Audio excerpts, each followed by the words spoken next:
Welcome to Luca and Miguel. Enjoy the video.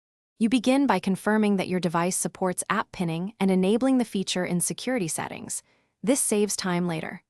Open the exact app you plan to pin and close other apps so nothing steals focus. Once enabled, choose a lock method, pin, pattern, or fingerprint, because this secures exit from the pinned app. Now press the Overview or Recent Apps button, locate the app card, and get ready to apply the pin. This starts the active pinning process. With your app visible in Recent Apps, tap the pin icon or the three-dot menu and choose Pin. You'll see a confirmation dialog explaining how to leave the app. Make sure to read it so you won't be locked out. Once pinned, interact normally. Scroll, type, play audio. App pinning restricts navigation but preserves in-app functions.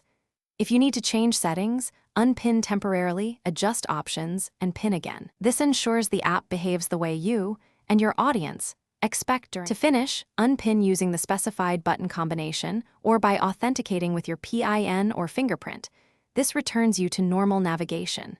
If the pin fails to engage, force close the app, toggle screen pinning off and back on, then retry restarting the device if necessary.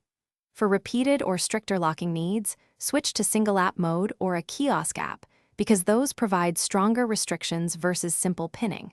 Finally, make sure updates don't reset your settings. Check them after major OS upgrades. Thanks for watching and please subscribe. It's the best investment you'll ever make.